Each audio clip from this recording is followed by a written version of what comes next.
sommes une famille, un seul cœur, un seul esprit. Les distances ne nous séparent pas, nous sommes un en toi.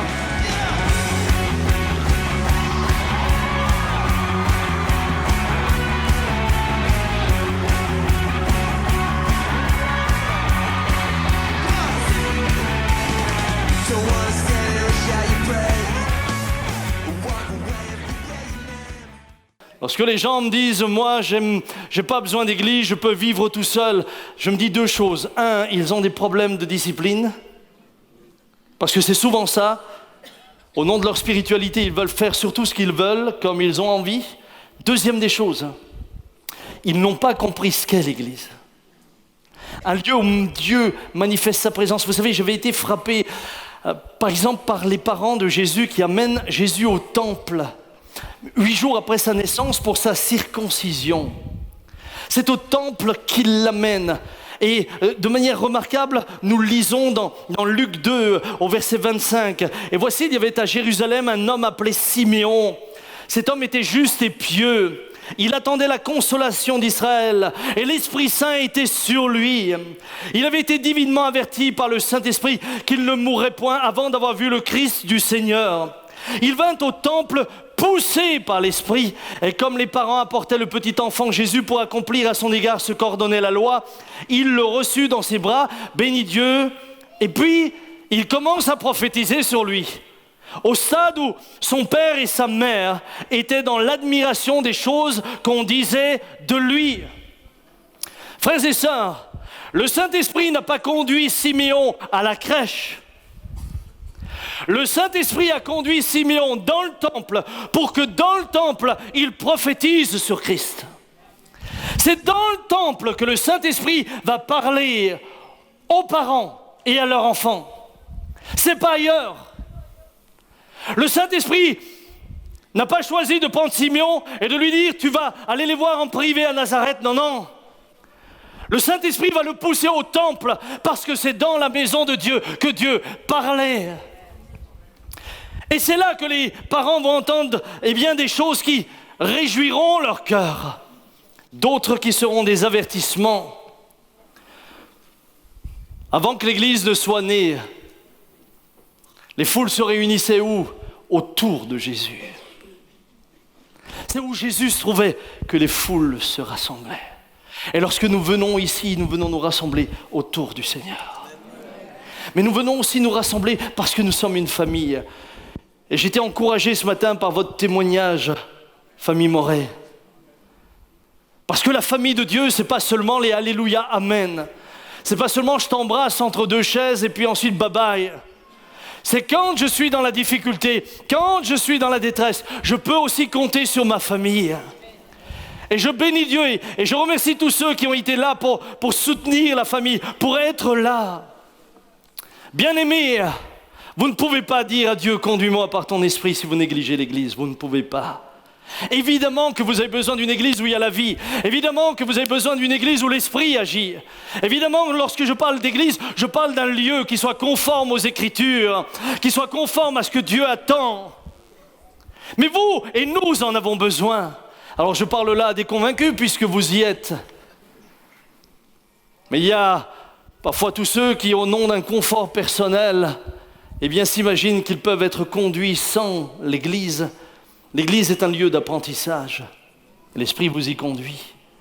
C'est où que les enfants apprennent à marcher? C'est où qu'ils apprennent à être éduqués? C'est où? C'est dans leur famille.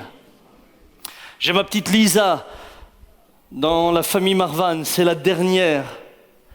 Mais je suis impressionné de voir ce que cette gamine a déjà appris de son frère et de sa sœur. Les bonnes et les bonnes. Mais c'est dans cette famille-là que de temps en temps, une imposition des mains se fait.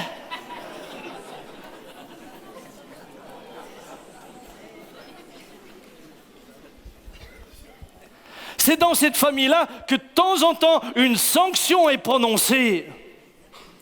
Et c'est comme ça que l'enfant apprend à être conduit et à se conduire. Mon frère, ma sœur, c'est dans l'église que très souvent ton caractère va être mis en évidence. C'est dans les groupes de maison, là où on te connaît. C'est là que tout d'un coup, on va découvrir ta vraie personnalité. Voulez-vous découvrir la personnalité des frères? Faites-leur faire un match de foot. Des frères très spirituels qui le dimanche sont là. Alléluia, alléluia. Passe-moi le ballon! Purée de purée! Et là, tout d'un coup, on est surpris. C'est le même frère. Non, ce matin, il faisait Alléluia.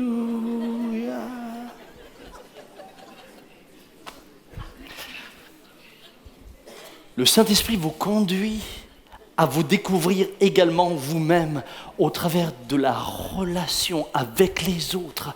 Vous serez toujours parfait en étant seul. Confrontez-vous aux autres. Et tout d'un coup, vous allez découvrir des choses. Rien qu'au travers du mariage, Thibaut, tu verras.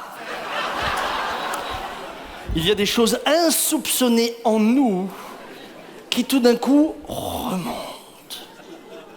Et c'est bizarre parce qu'on dit « Ouais, avant d'être marié, j'étais pas comme ça ». Le problème, c'est qu'on a toujours été comme ça. Elle a juste mis en évidence ce qui était tapis au fond de nous, qui ne bougeait pas, parce qu'il n'y avait pas de raison de bouger. Et Dieu va utiliser, et le Saint-Esprit va utiliser ton frère et ta sœur pour que tu apprennes à mourir à toi-même. Pour que ta chair soit crucifiée. Vous savez, quelqu'un disait que souvent, nous sommes appelés à nous crucifier, à mourir à nous-mêmes en nous crucifiant. Alors, ça, nous pouvons le faire. On peut se mettre un tac. Et puis, tac. Mais après, tu as besoin de quelqu'un d'autre pour te faire tac.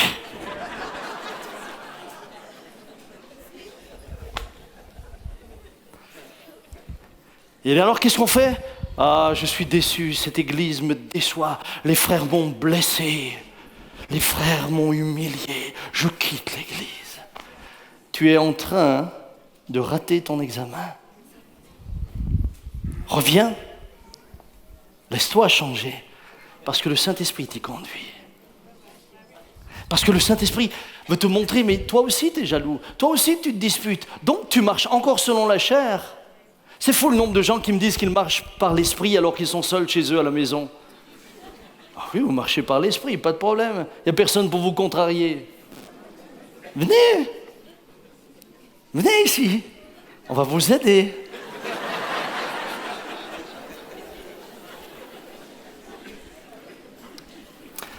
Mon frère, ma soeur, si Dieu choisit d'établir des ministères, c'est pas n'importe où, c'est dans l'Église. Écoutez bien ce qu'il est dit, 1 Corinthiens 12, 28. Et Dieu établit dans l'Église, premièrement, des apôtres, secondement, des prophètes, troisièmement, des docteurs, ensuite ceux qui ont le don des miracles, puis ceux qui ont le don de guérir, de secourir, de gouverner, de parler diverses langues. C'est où? C'est dans l'Église. C'est à qui que Dieu fait des dons? À l'Église. Pourquoi donne-t-il des ministères? Écoutez bien, Éphésiens 4, 11. Et il les a donnés les uns comme apôtres, les autres comme prophètes, les autres comme évangélistes, les autres comme pasteurs et docteurs, pour le perfectionnement des saints, en vue de l'œuvre du ministère et de l'édification du corps de Christ. C'est dans l'Église. C'est à l'Église qu'il donne les ministères.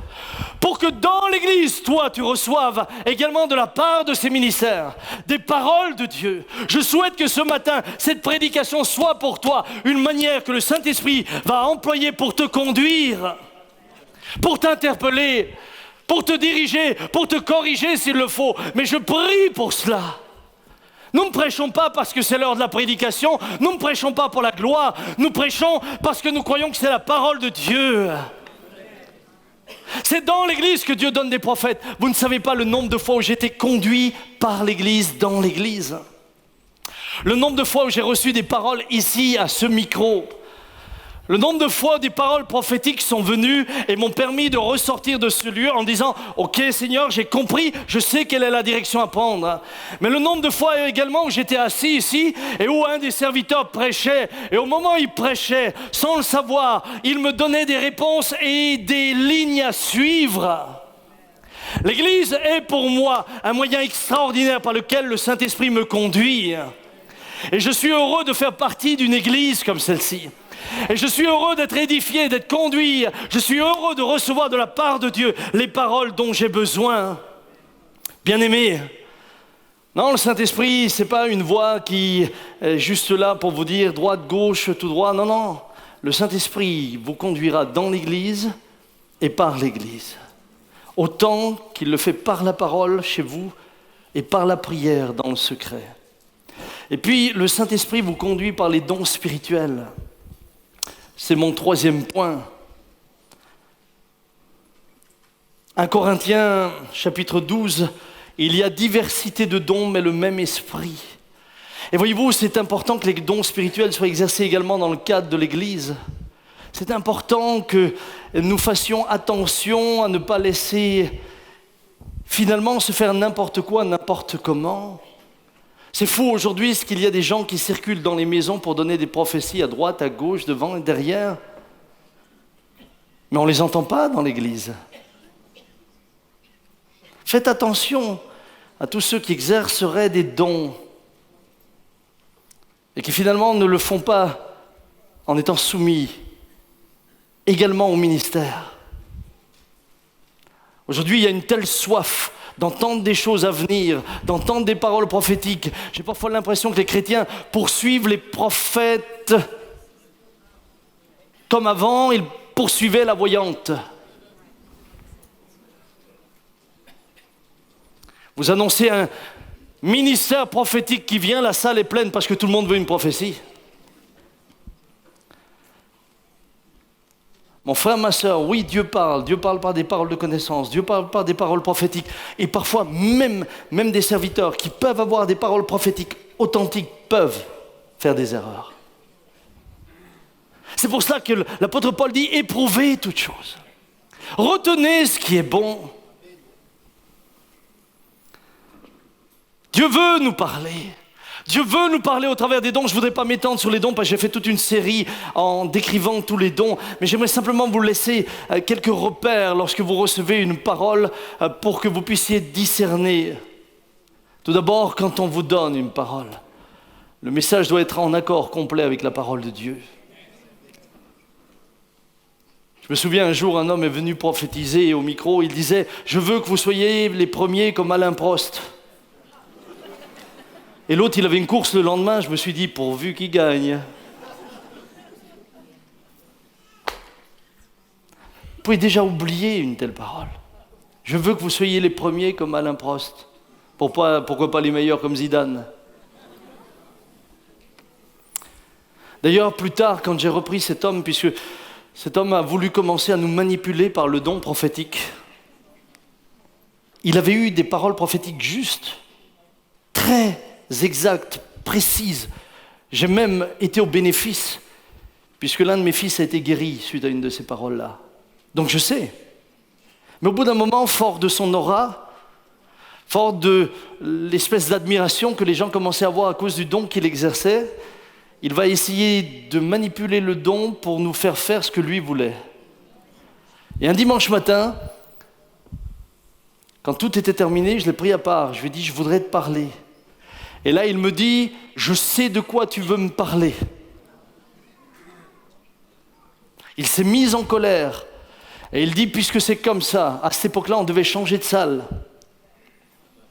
Puisque c'est comme ça, je quitte l'église.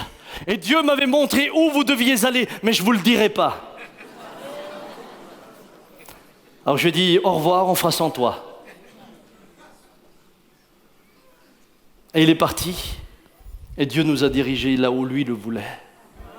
Frères et sœurs, être chrétien, c'est pas être crédule. Deuxième chose, le message doit être vrai. Je reviens à ce qu'on disait. Troisième, le message honore Christ. Quatrième, le message apporte la bénédiction et non la confusion. Non la confusion. Que faire donc, frères, dira Paul, lorsque vous vous assemblez les uns ou les autres, parmi vous ont-ils un cantique, une instruction, une révélation, une langue, une interprétation, que tout se fasse pour l'édification. Et puis, celui qui donne le message est conscient et non pas dans un état second. Et je termine. Il a une vie qui honore Dieu. Il a une vie qui honore Dieu. Ne vous laissez pas donner des paroles par des gens qui ont des vies qui déshonorent Dieu. Il est conscient.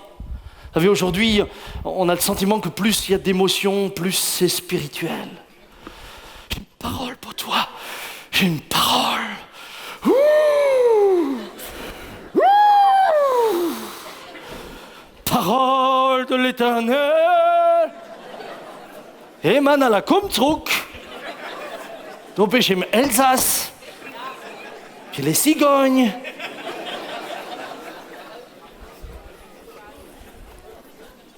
Mais vous savez, moi je vous dis des choses parce que j'ai assisté. Parfois je me suis dit, mais qu'est-ce qu'il a? Je me souviens de quelqu'un qui avait prié pour moi. Il m'avait imposé les mains. Il n'arrêtait pas de faire ouh, ouh, l'onction, ouh, ouh. Et moi je sentais rien. Je me disais, mais si tu me pompes tout.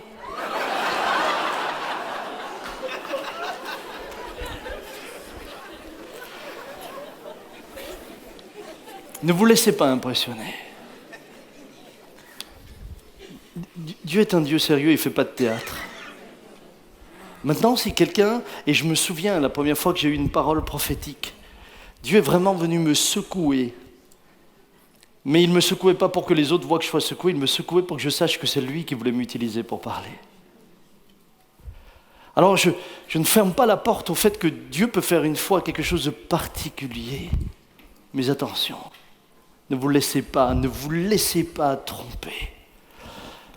J'aimerais juste vous rappeler ce texte où il est dit « N'éteignez pas l'esprit », parce que ça, c'est le danger. Vous savez, aujourd'hui, à cause de certains excès, certaines églises ont choisi de ne plus laisser les dons spirituels s'exercer. Et vous avez beaucoup d'églises aujourd'hui, on n'exerce plus les dons, ça c'est la garantie. Mais c'est la garantie en ayant nivelé par le bas. D'autres, il n'y a pas de contrôle. Tout le monde est libre. Et alors là, c'est le défilé de tout et n'importe quoi. Oh, je vois des nuages, je vois du vent, je vois de la pluie. Mais Jésus dit, eh bien, le vent va souffler, les nuages vont partir, le soleil va revenir. Ah, c'est beau. Ça, c'est de la météorologie spirituelle.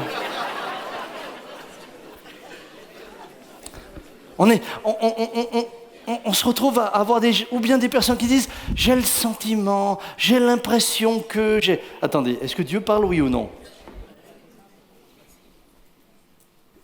Thibaut ne peut pas venir devant vous en mon nom en disant « J'ai le sentiment que ce que Samuel voudrait... » J'en donnerai des sentiments. Je dis « Oh, je te l'ai dit ou pas ?» Il ne peut pas dire n'importe quoi.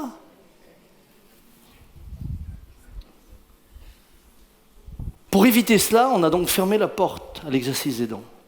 Et de l'autre côté, on a laissé l'ouverture à tout et n'importe quoi. Vous savez, l'équilibre est toujours quelque chose de difficile. Toujours. C'est toujours plus facile d'être dans un extrême ou dans un autre. Mais chercher l'équilibre, c'est un défi constant. Mais Dieu nous y aide. Quatrièmement, le Saint-Esprit conduit par des visions et des songes. Dans les derniers jours, dit Dieu, Acte 2, 17, « Je répandrai de mon esprit sur toute chair, vos fils et vos filles prophétiseront, vos jeunes gens auront des visions et vos vieillards des songes. » Je n'ai pas besoin de prêcher longuement là-dessus. Vous savez combien dans l'Ancien Testament, il y a nombre de fois, Dieu va conduire des hommes comme Joseph, Dieu va conduire des hommes comme Daniel, en leur donnant soit des visions ou l'explication de visions. Mais pas seulement. Dans le Nouveau Testament, si vous ne considérez que dans le premier chapitre et le deuxième chapitre de Matthieu, la naissance de Jésus, un ange, au moment où Joseph veut abandonner Marie parce qu'il apprend qu'elle est enceinte, et il veut le faire sans la diffamer, mais dans la nuit, il a un songe, nous dit l'Écriture, et là il voit un ange qui lui dit de ne pas laisser sa femme. Et puis, vous avez les mages. Les mages, il nous est dit qu'ils sont avertis par songe de ne pas retourner chez Hérode. Et ensuite, vous avez à nouveau, Joseph qui a une vision dans laquelle un ange lui dit de fuir en Égypte. Et constamment, vous voyez que les visions, les songes reviennent. Vous avez par exemple, Ananias. Ananias à qui Dieu va parler également dans un songe. Et Dieu va lui dire, tu vas aller à Damas dans telle et telle rue. Et dans cette rue-là, tu vas trouver Saul de Tarse. Et tu vas lui imposer les mains. C'est réellement par un songe que le Saint-Esprit a conduit Ananias. C'est par une vision, c'est par un songe également que Paul ira en Macédoine. Il a la vision d'un Macédonien qui lui dit « Viens à notre secours ». Et j'aimerais vous dire qu'aujourd'hui encore, Dieu parle par des visions et par des songes. Mais j'ai l'impression que nous ne nous y attendons plus. C'est comme si au milieu du peuple de Dieu, il n'y avait plus cette attente. Je ne parle pas de vos rêves. Ne cherchez pas à interpréter vos rêves. Nous sommes également des êtres psychologiques. Nous avons une âme, nous avons un subconscient qui travaille. Et très souvent, ce qui nous travaille la journée revient la nuit. Je ne sais pas si vous l'avez déjà remarqué. Quand vous avez un problème qui vous a préoccupé le jour, hop, la nuit, vous faites un rêve. Alors c'est plus ou moins en rapport, c'est parfois un peu biscornu. N'essayez pas de l'interpréter. N'essayez pas de l'interpréter. Moi, j'ai vu des frères et sœurs interpréter des rêves, mais alors, ça n'avait ni queue ni tête.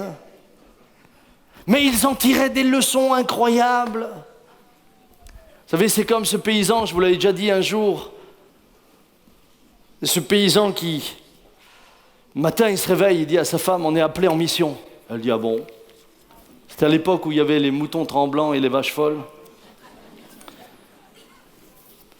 Il dit, ah bon? Oui, j'ai eu une vision. 3 grandes lettres en feu. V, P, C. Elle dit, ah bon? Et ça veut dire quoi? Ça veut dire, va pour Christ. Ah.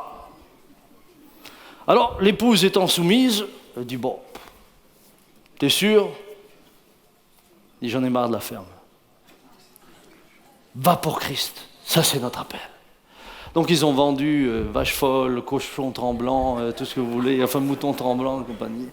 Ils sont partis en mission, c'était la galère en mission. Rien ne se passait comme ils l'avaient prévu. De manière manifeste, Dieu n'était pas avec eux. Et là, un matin, sa femme l'appelle.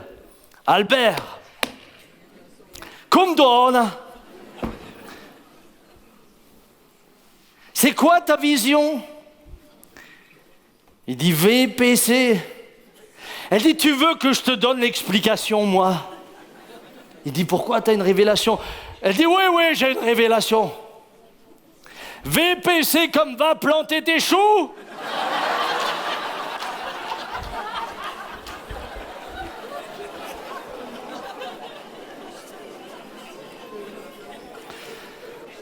Frères et sœurs, vous savez, ça c'est une histoire qui nous fait sourire, mais quand je vois dans quelle galère certains sont partis en voulant interpréter des songes qui n'étaient pas des songes de Dieu, mais qui étaient juste le résultat de leur propre fabrication, je me dis, c'est quand même trop grave. Cependant, Dieu parle par des visions et des songes. Si nous sommes là, c'est le résultat d'une conduite de l'esprit par une vision que le papa Jean a reçue. Ce que nous sommes aujourd'hui, il l'a vu il y a des années. Et quand il l'a vu, ce que nous étions n'avait rien à voir avec ce que Dieu a fait de nous. C'est pourquoi nous ne pouvons que lui rendre la gloire. Mais il voyait en avance ce que Dieu voulait et le Saint-Esprit l'a conduit. Il était face à des choix.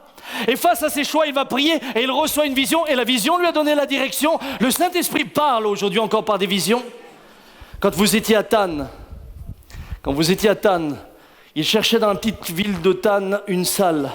Et là, une sœur arrive un matin et elle dit, la sœur Chira, et elle dit, Pasteur Jean, je sais où est la salle. J'ai vu une salle en vision. C'est un endroit qui est au coin d'une rue, les volets étaient fermés, etc. Ça ressemblait à ça, ça et ça. 3 volets étaient fermés, enfin c'était très précis. Mais elle n'avait pas reçu l'adresse.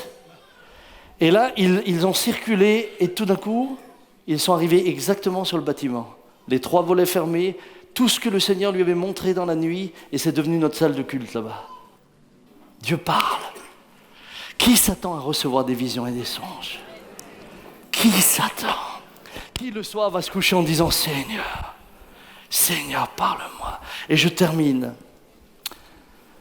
Je me suis inscrit à un tas de témoignages, je n'ai pas le temps de vous les donner. Je voudrais terminer. Le Saint-Esprit conduit par les circonstances.